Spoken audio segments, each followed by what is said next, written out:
Meron tayong inaayos na ano dito na TV.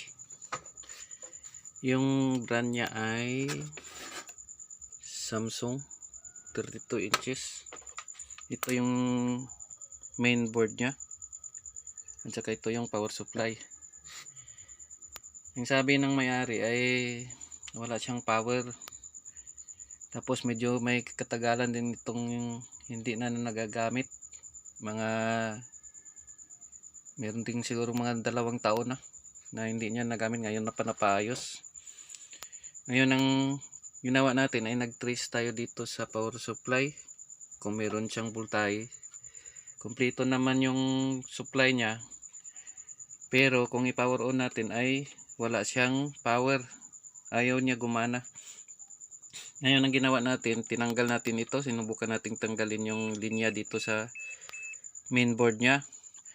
Tapos isaksak natin, nagkakaroon siya ng ng backlight. Gumagana yung backlight niya. Pero kung ilagay natin ito dito sa main board yung supply niya, ay wala siya talagang power. So ang ginawa natin, nag-trace tayo dito sa main board niya. Meron siyang short na na SMD na capacitor. Dito tayo pumunta sa dito banda na yan. Yung supply ng ng standby mode niya na 3.3.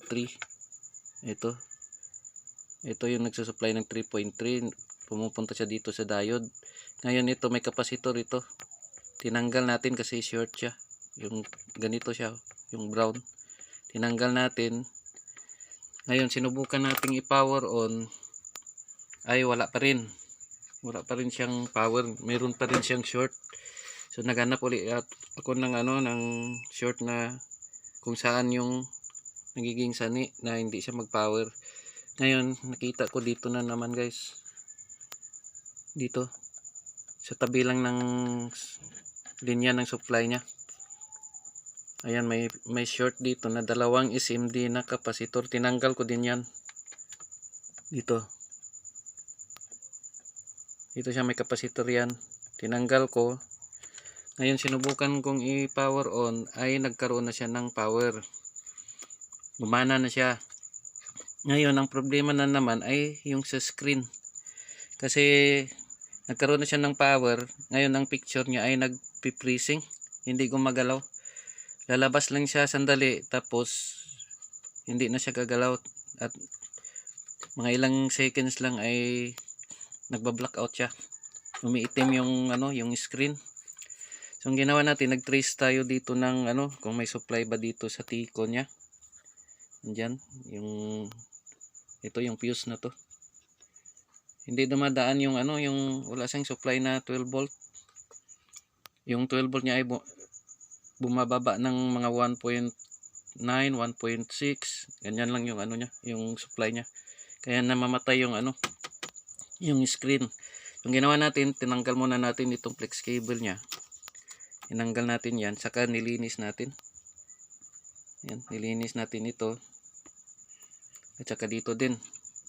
Nilagyan natin nag-spray tayo ng W40. Tapos nilinis natin itong cable niya. Yan.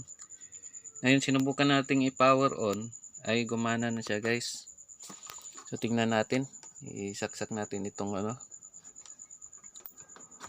Ayan.